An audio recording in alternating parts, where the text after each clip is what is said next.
this.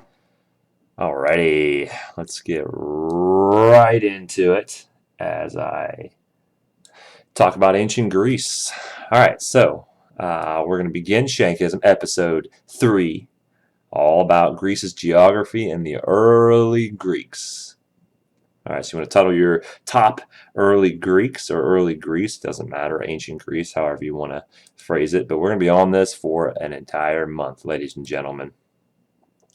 Alright, so last we talked about, we were on Mongolia. Alright, there's Mongolia right there, and then flying to the west is going to be us in Greece. We're jumping on a plane and we're going west, west, west, west, west. Alright, zooming in, the area geography-wise, I want you to get really familiar with all the stuff that you see here, okay?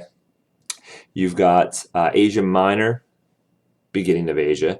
The Aegean Sea is paramount. You've got to know the Aegean Sea. It surrounds, it's to the east of Greece, what we know of Greece. To the south is the Mediterranean Sea. To the west is the Ionian Sea. Okay? Europe, Asia right there, and the Black Sea to the north. All right? To be more specific, if we get into it, okay, this outer rim here that you see, okay, that is the Balkan Peninsula. Peninsula is water on 1, 2, 3. Three sides. And if you get that tiny other circle that you see there, it's the Peloponnesus Peninsula. Very difficult to say, but fun to say. Peloponnesus Peninsula. All right, this is where, and you probably have heard of them before, Sparta is located. Yes, this is Sparta. Okay, to the northwest will be Athens. We'll talk about them in due time, so hold tight. All right, so get yourself familiar with what this looks like. It kind of looks like the hand of it, kind of looks like Peloponnesus Peninsula, looks like a hand going down like this, a claw or whatever you want to think of it, but that's one peninsula. There's peninsulas inside peninsulas. This is peninsulaception. Okay, as we move forward, we get into the Peloponnesus Peninsula, like you see. Back to the Balkan Peninsula. Over here to the Black Sea. More specifically, I talked about this yesterday. This is the Bosphorus Strait. Bosphorus Strait. Roughly around only a mile or so from Asia and Europe. So you could technically live in Europe and commute to your work in Asia. You could be on 2 different continents in a matter of minutes. Okay, that's how close, and that's a strait. Literally, we talked about just yesterday what a strait was. Okay, when I was in Istanbul, which is the European side, it had a bunch of bridges that went over this. So that's pretty common for people to kind of just commute back and forth. The country is Turkey, so it's in both of it, in both sides of it. It's not like one country to the other. It's still the same country, but it's 2 different continents. Okay, pretty crazy, right? All right, so that's the geography, but let's look specifically at this little red portion down here. It's kind of hard to see. It's called Crete. It's an island of Crete, would be south of the Peloponnesus Peninsula, that weird hand-looking thing, okay? So this is Crete. You don't have to know all the different names and so forth, but you need to know what that, it kind of looks like a guy kind of like laying back down. He's got like a hat. You can see the nose and the mouth, and like there's like a butt flap or something down by Malta, if you know it there, if that's there. Okay, but you want to write down that there's the earliest people that we know of. Okay, they're called the Minoans. The Minoans. Okay, they're the earliest people on the island of Crete. Okay, you do need to associate that it comes from there. This is around 1600 1200 BC. Okay, it's about a 400-year period, the earliest Greeks that we have here. And you want to write down that they had frescoes. Okay, and if you analyze these frescoes, these paintings that are directly on walls that we have, these beautiful paintings. You see the guy, he's carrying fish. You're on an island. What do you think you're going to be doing? You're going to be fishing. Okay, you're going to be really good at sea stuff. Okay, and yes, in the picture on the right, that is they're boxing. They were boxing. A big thing for them was boxing. This is in 1200 BCE. Okay, So we're talking over 3,500 years ago, 3,500 years ago, they were throwing it up like Tyson. Okay. So what else about the Minoans? Okay. They were named after the king of Crete, King Minos. He had the Minos touch. Okay. You do want to put down the palace in the city of Knossos. So their capital is Knossos. It's one of your vocab terms. You need to associate the island of Crete, where it is, the capital, which is Knossos, and the people that live there are these Minoans, who are very artistic, very peaceful people. Okay, they had running water. Okay, there are places today that don't even have running water. The walls are covered in frescoes, which is paintings that are made on wet plaster on the walls to kind of keep them to stay. Okay, they had carvings in bronze and gold and ivory and silver and stone and so forth. Okay, don't have to watch that video. You'll have a video for that later on. So this is some of the remains that we have of these early Greeks. Okay, all these Minoans. King Minos has the Minos touch. Everything he touches turns to gold. Okay. There's a whole legend about it. We'll talk more about that in the TED Ed videos. More of the frescoes painting. Frescoes.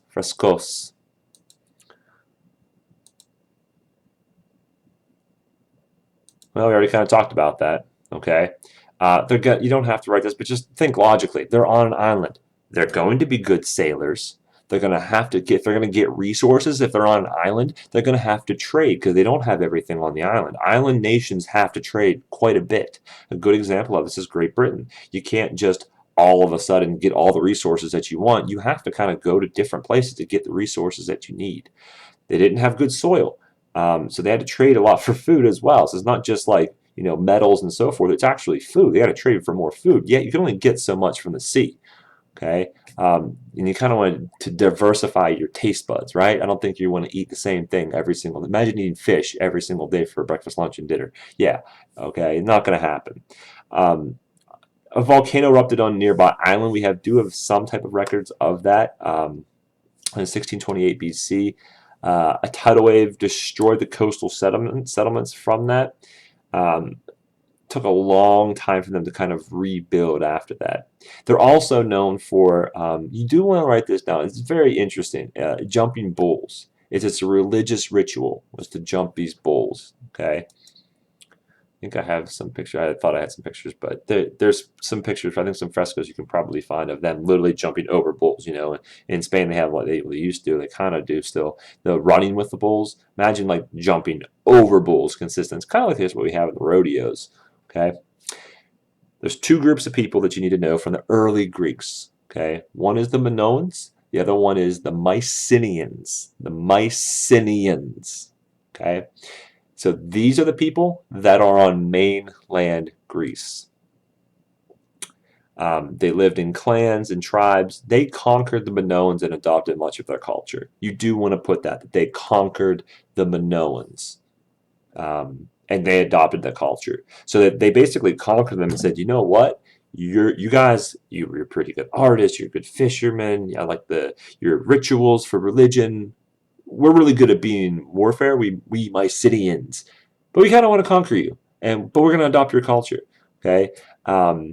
So this is going to eventually mix into the Greek people that we know. Okay, this is the early Greeks. We're not into like when you think of Greece, you think like Sparta and Athens. We're not quite there yet. We're getting there. We're getting there. So these Mycenaeans will build fort-like cities that you see here with massive walls on the outside on mainland Greece. And when I say mainland Greece, this is what I'm talking about. Everything that you see here in orange is the mainland of what these Mycenaeans had. Okay, they controlled mainland Greece from 1600 to 1200. They'll conquer the Minoans, which you can kind of see down here in Crete. Okay, you could put this down there, a warlike people.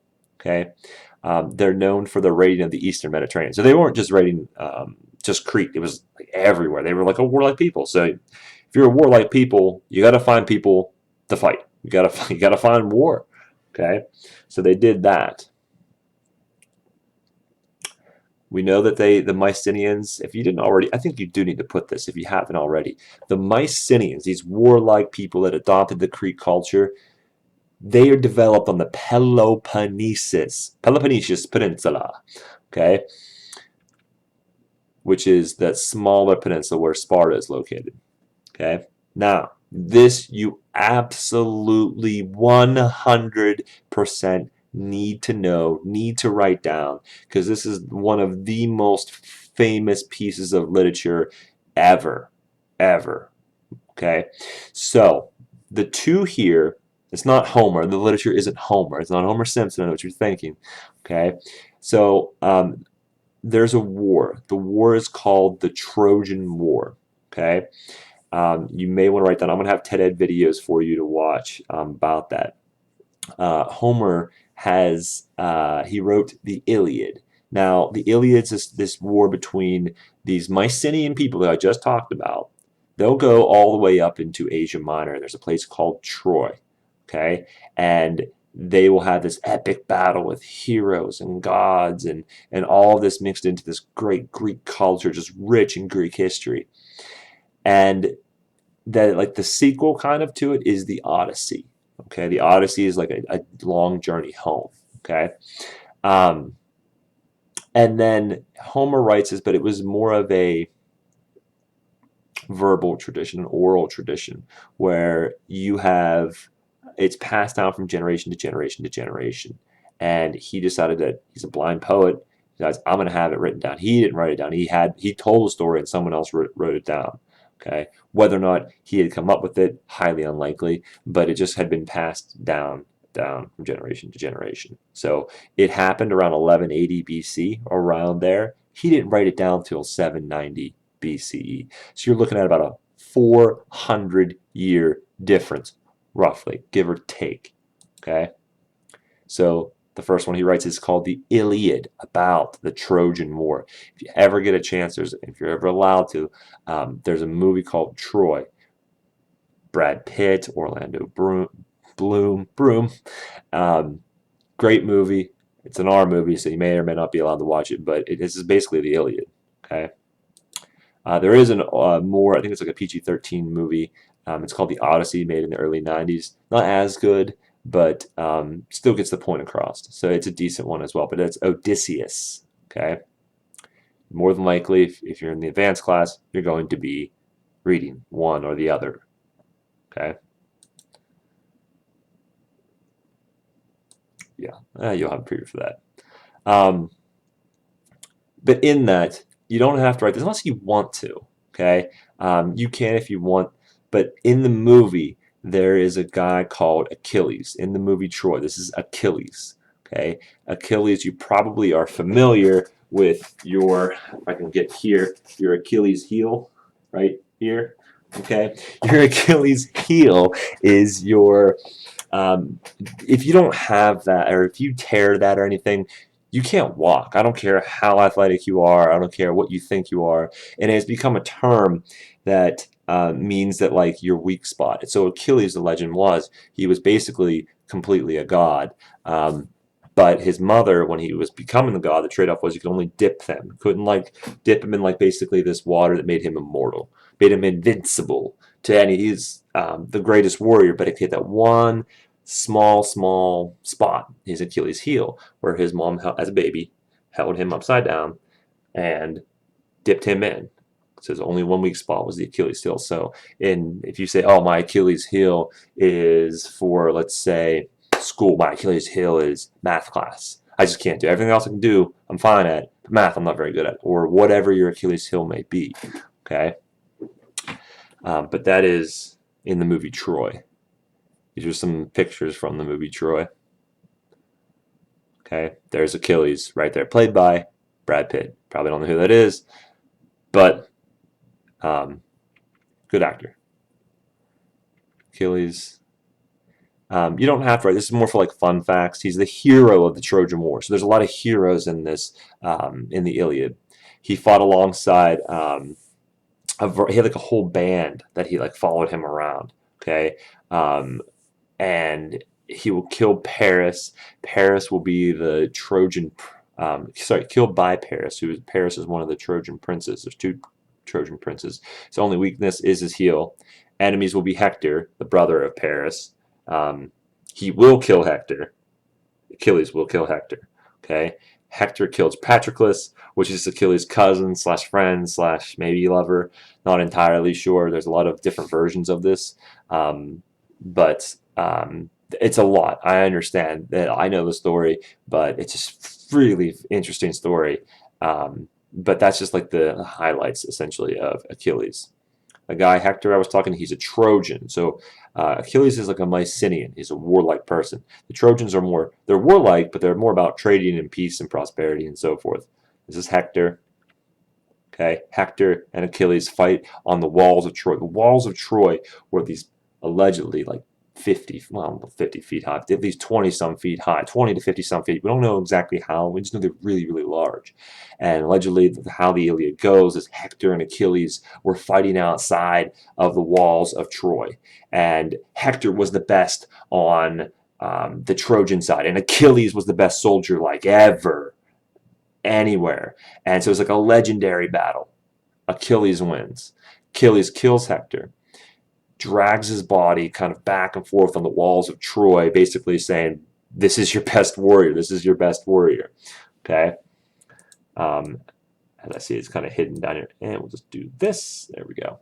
Sorry about that. I didn't realize I did that.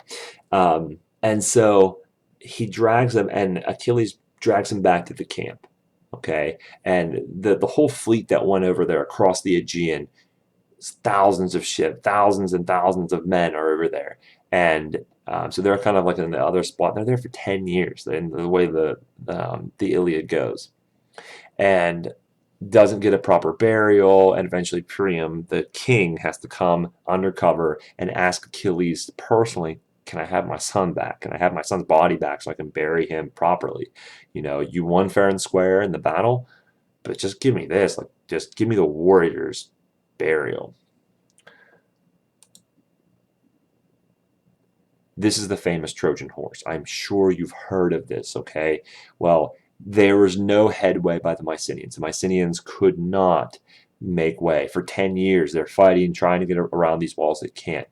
They make like they're going to leave. They kind of act like they're going to go, and they're going to leave Troy and go across the Aegean and back home to Mycenae. They don't do that. What they do, they act like it. They just kind of hide in a bay, but they make it look like it. And they give them an offering. They give these Trojans an offering. The offering is this Trojan horse.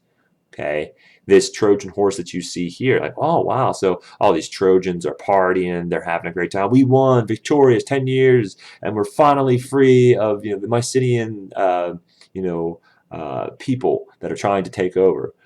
Well, if you know what the Trojan horse is, has been kind of a uses like a metaphor and analogies throughout time, is they're actually Trojans hiding, or sorry, Mycenaeans hiding inside of the horse. And while everyone was partying and they were drinking probably too much and they weren't really paying attention, and they snuck out, these Mycenaeans snuck out of there, the Trojan horse, and went around, and they opened up the gates, and here floods in all thousands and thousands of Mycenaeans, and they just level the city.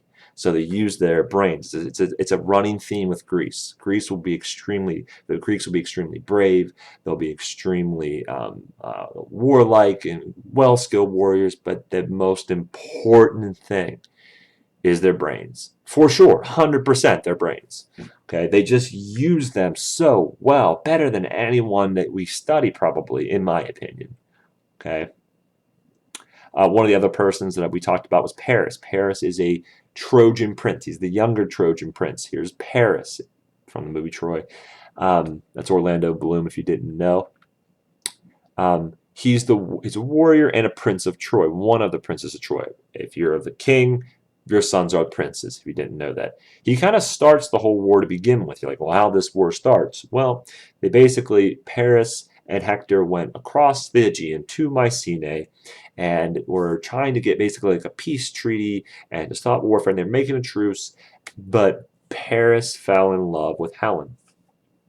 Helen was married, was already kind of married to one of the kings. Long story short, he and Helen come back with him to Troy, and this just basically gives all these Mycenaeans an excuse to go over with Agamemnon and so forth.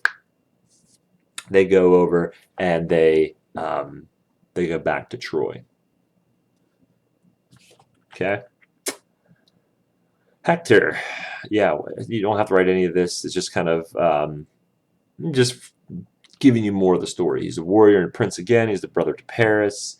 He is killed in battle, Achilles, like I said. Priam and Hecuba are his parents, king and queen, but not entirely important. Okay.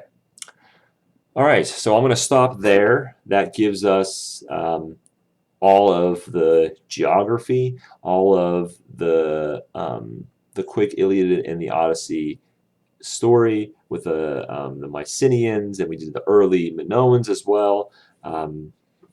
That's pretty much it for the early Greeks in geography. We'll get into Greek religion here maybe in the next episode, but thank you for tuning in. I will get eventually a outro. This is it's 11 o'clock right now, so I'm going to probably get something to eat and then go to bed. So until next time, episode 4. This is episode 3. Episode 4 is coming up next. All right. Thank you. Goodbye.